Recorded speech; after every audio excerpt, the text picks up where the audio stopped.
ओम नमो भगवते वासुदेवाय। ओम नमो भगवते वासुदेवाय। ओम नमो भगवते वासुदेवाय। ओम ज्ञानतिमिरान्धस्य ज्ञानाञ्जनशलाकया चक्षुरुन्मीलितं येन तस्मै श्रीचैतन्यमनोभीष्टं स्थापयेन भूतले स्वयं सामय्यं ददाति।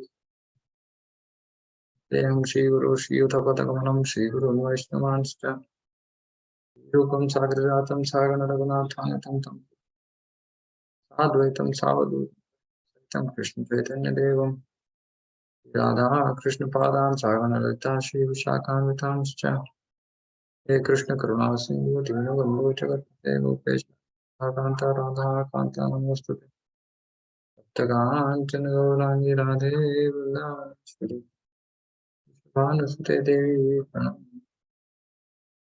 वाञ्छाकल्पतरुभ्यश्च कृपा सिन्धुभ्येव च पतितानां ओम विष्णुपादाय कृष्णप्रेष्ठाय भूतले श्रीमते भक्ति नमस्ते सारस्वती देवे गौरवाणी प्रचारिणी केशवस्मिनी पाश्चात्य देवी। जय श्री कृष्ण आनंद प्रिय द्वैत गदाधर शिवास गौर भक्त वृंद। हरे कृष्ण कृष्ण कृष्ण हरे हरे हरे राम राम राम।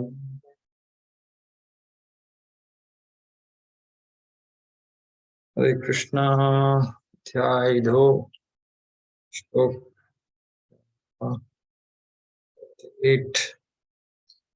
पिछले क्लास में हमने सकाम कर्म के बारे में सीखा। सकाम कर्म का मतलब है कुछ कामना रख के काम करना। कामना, इच्छा, तो कुछ पाने के लिए काम करना, उसको सकाम कर्म बोलते हैं। तो सकाम कर्म जो कर्मी लोग है, कर्मी लोग का मतलब है जो इंद्रिय भोग में लगे हैं भौतिक जगत में, वो ऐसे काम करते हैं सकाम कर्म। इच्छाओं को पाने के लिए काम करना सकाम कर्म होता है। तो कृष्ण अर्जुन को ऐसे ही उसको थोड़ा वो भी नहीं करूंगा ऐसा बोल रहा है, तो पहला तर्क दे रहे कृष्ण बोल रहे नहीं, तुम पहले तुम्हारा कर्तव्य करो, कर्तव्य से तुम सुख प्राप्त कर सकते हो। तू तो बोल रहा था कि सुख नहीं मिल सकता। नहीं, सुख मिल सकता है। तो युद्ध करो। तो ये तो पहला तर्कवाद कर रहा है। अभी दूसरा, अभी असली में काम कैसे करना है ये इस श्लोक से पता चलता है। जो भक्ति तक नहीं आए हैं उनके लिए है ये श्लोक। भक्ति के पद तक आए हैं उनके लिए अगले श्लोक है ये। तो जो लोग कर्मी भी नहीं है लेकिन भक्त भी नहीं है, बीच में है थोड़ा, इंद्रिय भोग से थोड़ा ऊपर आ रहे लेकिन भक्ति तक आए नहीं है, उनके लिए ये श्लोक है। बहुत बहुत महत्वपूर्ण श्लोक है। सुख दुखे समय कृत्वा लाभो जया जयो तथो युद्धाय युज्यस्व नैवं पापं नवाप्स्यसि। तुम सुख या दुख, हानि या लाभ, विजय या पराजय का विचार किए बिना युद्ध के लिए युद्ध करो। युद्ध के लिए युद्ध करो, ऐसा करने पर तुम्हें कोई पाप नहीं लगेगा। अर्जुन तो बोल रहा था ये तो पाप कार्य है, इनको मारना, ये सब वो तर्क दे रहा था। नहीं, तो गुरु बंधुओं को मारने से वो तो पाप लगेगा मुझे। तो कृष्ण आप बोल रहे हैं नहीं, कुछ इच्छा नहीं है कारण से तो उससे सुख मिलेगा, दुख मिलेगा, हानि लाभ विजय पराजय, इसका तुम चिंता ये बिना अगर सिर्फ कर्तव्य निभाने की दृष्टि से कर्म करोगे तो कुछ लाभ तेरे लिए, कुछ उससे कुछ पाप नहीं लगेगा। तो कर्तव्य है इस दृष्टि से कर्म को करना है। लेकिन बहुत सारे लोग पूछते ये क्या है, कुछ हासिल करने का मन ही नहीं है, ऐसे ही हम कैसे काम करें, कैसे उत्तेजित है हो हम काम करने के लिए। यही है कर्म करने का रहस्य, कर्म कैसे करना है। हाँ, इस भौतिक जगत में इसके लिए यही श्लोक है, इसको निष्काम कर्म बोलते हैं, निष्काम कर्म। कुछ कामना नहीं है, कुछ पाने का इच्छा नहीं है, सिर्फ मुझे कर्तव्य है इसलिए कर्तव्य कर रहा हूँ। तो इसको कैसे समझे, अभी आप खाना पका रहे हैं, अगर खाना खाने के बाद किसी ने कुछ प्रशंसा नहीं की तो आपको कैसे लगेगा। कोई कुछ नहीं बोल रहा, अच्छा बुरा कुछ भी नहीं बोल रहा। हम्म, तो आपको शायद बुरा लग सकता है, तो इतना कष्ट की किया, कोई कुछ अच्छा बुरा कुछ भी नहीं बोल रहा है, बुरा बोलेगा तो वो भी, उससे भी हमें दुख पहुंचेगा। अच्छा है ऐसे कुछ किसी ने कुछ कहा नहीं,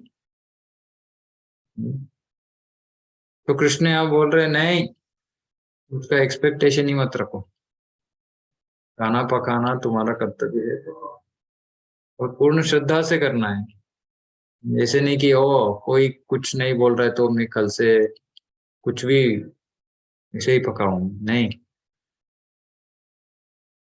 जो ऐसे काम करेगा इस मनोभाव से कि जय हो पराजय हो सुख हो दुख हो जो भी हो, मैं अपना काम करूंगा, पूरा श्रद्धा से करूंगा, तो ऐसे व्यक्ति के लिए कुछ पाप नहीं लगेगा। तो उसका कर्म कैसे भी हो, अच्छा हो बुरा हो, उससे कुछ भी पाप नहीं लगेगा। तो बहुत मुश्किल है, लेकिन थोड़ा प्रयास करने से समझ में आ जाएगा हमें कि कैसे काम करना है। और इसमें प्रभुपाद जी एक और बहुत अद्भुत तात्पर्य में एक वाक्य बोलते हैं। तो बोल रहे कि ये तो ठीक है, ये तो जब हम सिर्फ कर्म की दृष्टि से देख रहे हैं और भक्ति के बिना, भक्ति का दृष्टिकोण नहीं है यहाँ, अगर भक्ति का दृष्टिकोण लेके आए हम तो हमें क्या समझते समझेंगे हम कि जब कृष्ण कुछ बोलते हैं, कृष्ण का इच्छा के प्रकार काम करना ही, उस काम से लाभ हो पराजय हो कुछ भी हो, सिर्फ कारण क्या होना चाहिए, मुझे क्यों काम करना है, क्योंकि इससे कृष्ण का तृप्ति होगी, कृष्ण इससे संतुष्ट हो जाएंगे। तो भक्त जो है कृष्ण के लिए सब कुछ करता है, तो उसका कार्य भौतिक स्तर से ऊपर उठता है, वो तो अलौकिक स्तर पे पहुंचता है। हम्म। पहली चीज है जब हम भक्ति नहीं कर रहे, सिर्फ कर्म कर रहे हैं, लेकिन जब कुछ इच्छा नहीं रख के हम करेंगे, हाँ, उससे पाप कुछ पाप नहीं आएगा। ये तो एक स्तर है। अभी उससे ऊपर जब हम भगवान के लिए, हाँ, उनके संतुष्टि के लिए हम जब कार्य करेंगे, अभी ऐसे यहाँ अर्जुन को युद्ध नहीं करना था, लेकिन कृष्ण चाह रहे थे कि अर्जुन युद्ध करे, तो उससे उसको सुख हो रहा है दुख हो रहा है जो भी हो, लेकिन भगवान का इच्छा है इसकी वजह से काम करना, कार्य करना, ये अलौकिक स्तर है। हाँ, तो ये ही है जो अगले श्लोक में आया, कृष्ण और ज्यादा उसको महत्व देके बुद्धि योग करके उसका वर्णन देते हैं कि कैसे काम करना है। तो दो स्तर हो गए, एक तो कर्म के स्तर पर और एक भक्ति के स्तर पर इस श्लोक में। अभी प्रभुपाद जी एक और बात अद्भुत विषय यहाँ बोल रहे हैं कि सामान्य कर्म करने वाले से जो कृष्ण भावनामृत के कोई कार्यों में अपने आप को समर्पित कर देता है, समर्पित कर देता है।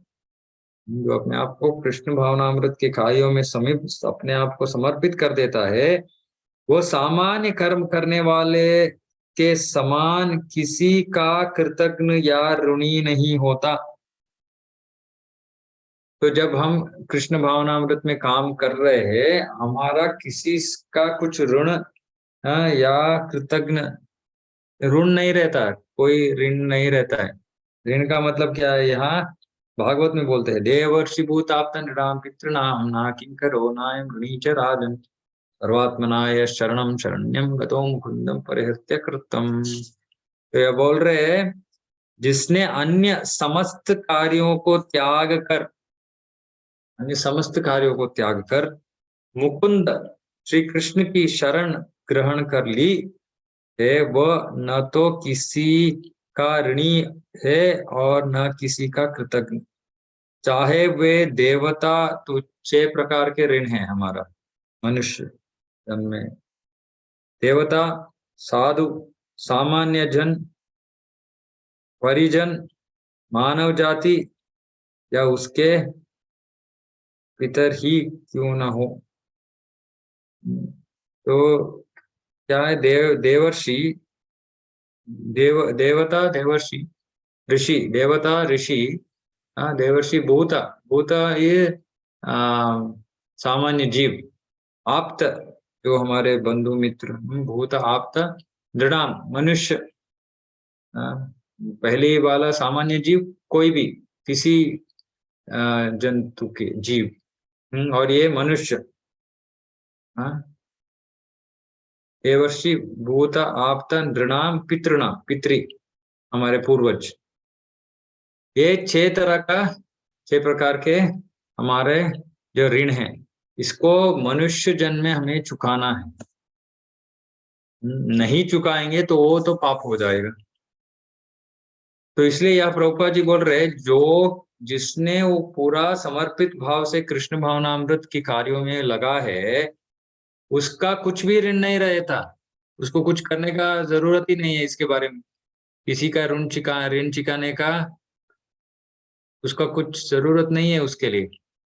हाँ, लेकिन सामान्य व्यक्ति अगर ये ऋण नहीं चुकाता है तो उससे पाप लगता है। कुछ नहीं करने से, ऋण नहीं चुकाने से पाप लगता है।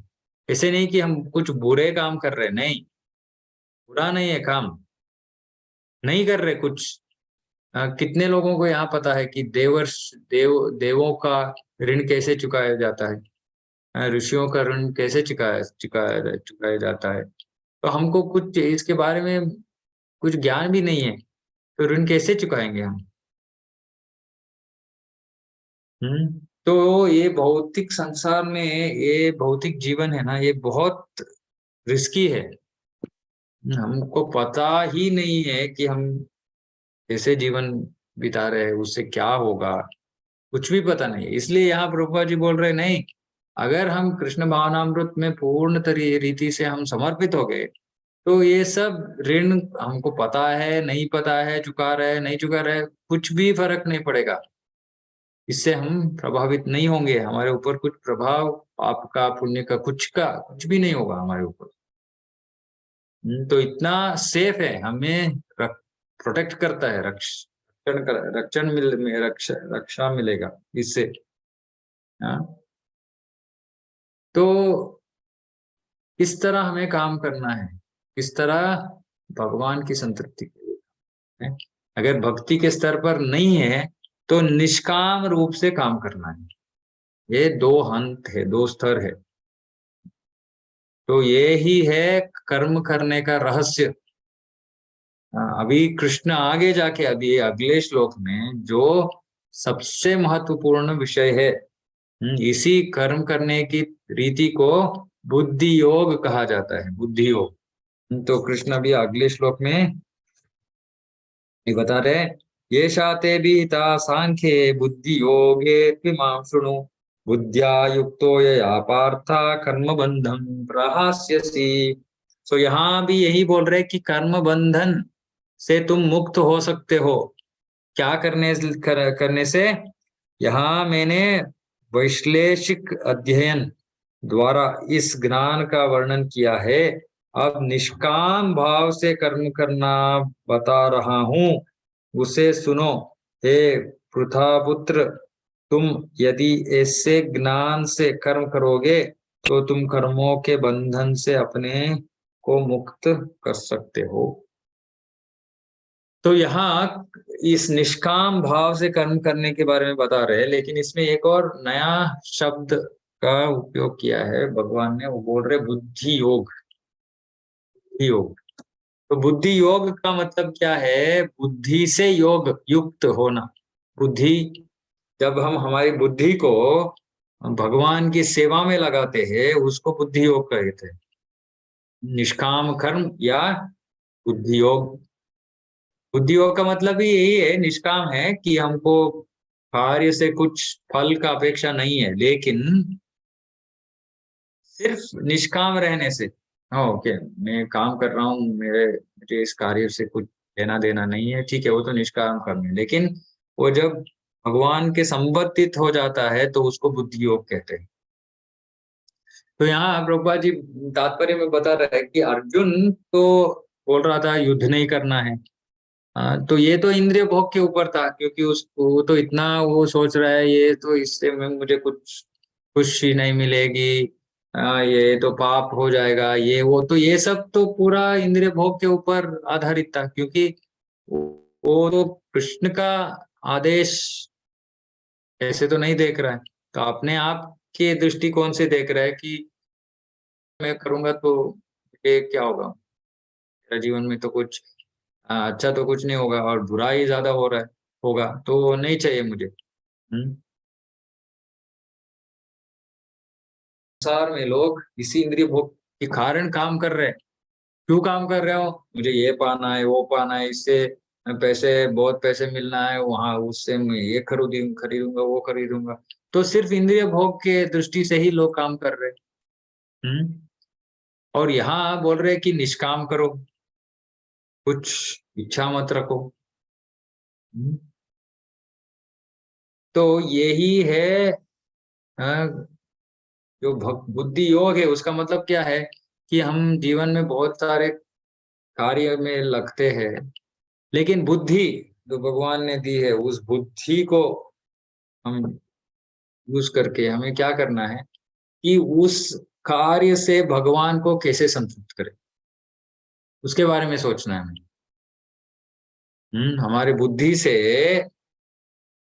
बुद्धि को उपयोग करके हम जो भी कर्म कर रहे हैं, उससे भगवान को हम कैसे संतृप्ति दे, कैसे उनको तृप्त करे, ऐसे सोचना बुद्धि योग है। ऐसे सोच के उसके हिसाब से हम काम करेंगे तो उसको बुद्धि योग कहते हैं। तो कृष्ण भावनामृत में काम करना, उसको बुद्धि योग कहते हैं। अभी इसका मतलब क्या है? कृष्ण भावनामृत में काम करने का मतलब क्या है? हाँ, तो इसको कृष्ण कर्म भी बोलते हैं, इसको कृष्ण कर्म। तो इसका मतलब क्या है? हम जो भी करते हैं, उसका फल जो है, उसको हमें भगवान की सेवा में लगाना है। भगवान की सेवा में लगाना है तो हाँ, लेकिन सामान्य रीति से लोग जो फल प्राप्त करते हैं, उसको अपने सेवा में लगाते हैं, इंद्रिय भोग के लिए। लेकिन जब हम कुछ भी करें, उससे जो भी फल मिलता है, तो भगवान के सेवा में ये उसको बुद्धि योग कहते हैं। नहीं तो हमारे में कुछ सामर्थ्य है, बुद्धि है, उसको कृष्ण के सेवा में लगाना है। जैसे कि कोई इंजीनियर हो सकता है, कॉन्ट्रैक्टर हो सकता, बिल्डर हो सकते हैं, वो मंदिर बनाना है तो वो अपना बुद्धि को मंदिर बनाने में लगाता है, ये बुद्धि योग है। तो कृष्ण कर्म में दो दो तरह का है। एक तो सीधा बुद्धि को ही कृष्ण के कार्य में लगाए, दूसरा कहीं और लगा रहे, लेकिन कार्य का फल, कार्य से जो भी फल मिलता है, उसको कृष्ण की सेवा में लगा। ये दोनों कृष्ण कर्म है, दोनों बुद्धि योग। और जब हम ऐसे काम करते हैं तो ये भक्ति हो जाती है, ये कर्म नहीं रहता है। कर्म और भक्ति में अंतर है। कर्म का मतलब क्या है, हमें कुछ हमारे लिए खुद के लिए कुछ हम काम करेंगे तो उसको कर्म हो जाता है, लेकिन जब वो ही कर्म भगवान के लिए किया जाता है तो वो भक्ति हो जाती है। तो इसमें अंतर है। इसलिए प्रभुपाद जी उदाहरण देते कि कोई मार्केट जा रहा है फल खरीदने के लिए, भक्त भी जाता है मार्केट, लेकिन इन दोनों में अंतर क्या है? एक तो आदमी जो जा रहा है वो फल देखता है, हाँ ये तो मुझे अच्छा लगेगा, ये खुद का या फैमिली का, इसके बारे में सोच के फल लेके आता है। लेकिन जो असली भक्त है वो दुकान मार्केट में जाता है और देखता है, हाँ ये तो कृष्ण के लिए बहुत अच्छा लगेगा, कृष्णा इसको बहुत पसंद। तो भगवान की दृष्टि से देखते हैं सब, तो वो भक्ति है, बुद्धि योग हो जाता है। जब हम हमारे लिए देखते हैं, हमारे दृष्टि से देखते हैं, तो वो कर्म हो जाता है। और जब हम हमारे दृष्टि से देखते हैं लेकिन कुछ कामना बिना रखे हुए करते हैं तो वो निष्काम कर्म हो जाता है, और कामना रखते हैं तो सकाम कर्म हो जाता है। हाँ? तो सकाम कर्म, निष्काम कर्म, बुद्धि योग। तो हमें, अगर हम सकाम कर्म तो बहुत डेंजर है, निष्काम कर्म ठीक है, लेकिन सबसे अच्छा है बुद्धि। क्योंकि बुद्धि योग में आ, सिर्फ हमें पाप का भय नहीं रहेगा, उससे ऊपर जाके हम भगवान से एक अद्भुत प्रिय संबंध स्थापित कर सकते हैं। निष्काम कर्म से पाप से मुक्त हो जाएंगे, कोई नया पाप नहीं कर रहे। क्योंकि जैसे मैंने बताया, ये ऋण को हम ऋण जो है उसको नहीं चुकाएंगे, वो तो उससे भी पाप लगेगा हमारे। लेकिन जब कोई व्यक्ति निष्काम कर्म में लगा है, तो उसको पाप नहीं लगेगा। लेकिन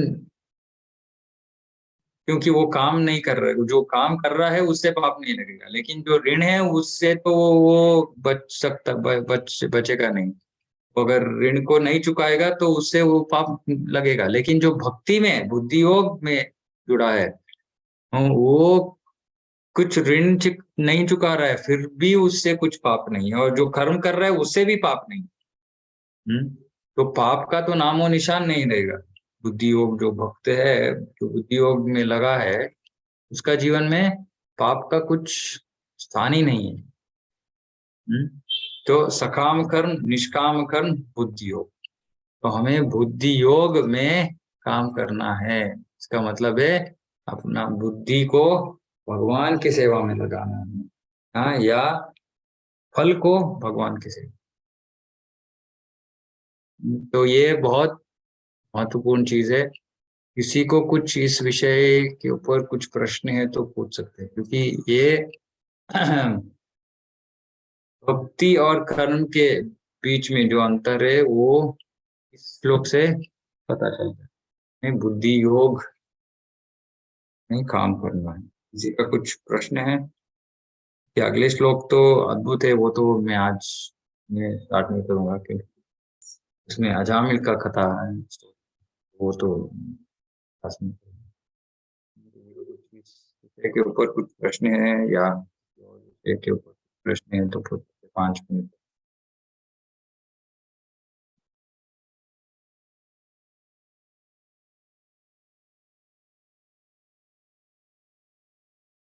कर्म करने के बारे में कुछ स्पष्ट है विषय, या कुछ डाउट है?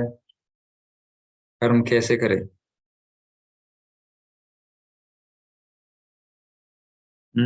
तो मैं एक प्रश्न पूछूंगा, कोई कुछ नहीं पूछ रहा है तो। हम जब कर्म करते हैं तो उस फल कितना कितना तो हमको जो पैसा मिलता है उससे कितना पैसा हमको भगवान की सेवा में लगाना, कितना प्रतिशत, कितना परसेंटेज? क्योंकि मैंने बुद्धि योग को दो तरह से मैंने एक्सप्लेन किया। एक तो बुद्धि को डायरेक्टली भगवान की सेवा में लगे, और दूसरा फल को भगवान की सेवा में लगे। तो ये फल को जब हम लगाएंगे भगवान की सेवा में, कितना कितना देना है, कितना उपयोग करना है भगवान की सेवा में? 50% प्रभु जी। 50%। Very good. तो अभी हम कहाँ है, हाँ, कैसे 50% तक जाए, इसके बारे में सोचना पड़ेगा। पहले तो दान करना है। गृहस्थ ओके, अगर हम दान नहीं करेंगे तो वो तो अधर्म हो जाएगा कि दान देना गृहस्थ जीवन का ही मुख्य अंश है। तो दान किसको देना है? किसको दान देना है? वो भी भगवत गीता में कृष्ण बोलते हैं कि दान को योग्य व्यक्ति को योग्य स्थल में योग्य समय पे देना है। ये योग्य योग्य योग्य कहाँ क्या है? भगवान की सेवा। और जो भगवान की सेवा में लगे हैं उन भक्तों को देना है या उस संस्थाओं को देना है। वही श्रेष्ठ सर्वश्रेष्ठ दान है। तो पहला तो हमें शुरू करना है दान देने के लिए। तो कोई 5% दे सकते हैं, 10% दे सकते हैं, लेकिन ने बहुत सारे भक्तों को देखा है बहुत पैसा है लेकिन देने का मन ही नहीं है। तो क्या हम उसको रख के क्या करेंगे? किसका पैसा है वो? कौन दे रहा है वो? भगवान का ही है। लेकिन भगवान का दिया हुआ पैसा भगवान के लिए उपयोग करने के लिए हम आगे पीछे देख फिर जपमाला रख के जप कर रहे, क्या फायदा? हम्म, भगवान का संपत्ति है, भगवान का सब कुछ है, कोई देने के लिए हम आगे पीछे देख रहे हैं। तो ऐसे नहीं करना है। ठीक है, हमारा जीवन में बहुत सारे रिस्पॉन्सिबिलिटीज है, ये है वो सब ठीक है, लेकिन कुछ तो निकालना। हाँ, तो हमें निकाल के भगवान को अर्पण करना है। तो इसके बारे में थोड़ा सोचिए। दादा माता जी ने बताया 50% तक हमें भगवान को देना है। ये तो गोल्ड स्टैंडर्ड है, हाईएस्ट स्टैंडर्ड। तो इसके बारे में सोचना है। उतना नहीं हो रहा है तो एटलीस्ट कहीं तो हमें शुरू करना है, फिर थोड़ा थोड़ा धीरे धीरे। तो ये कर्म का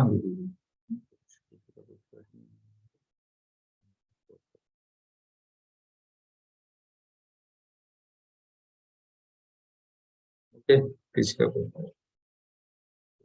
खत्म करते हैं पांचा का भाषण।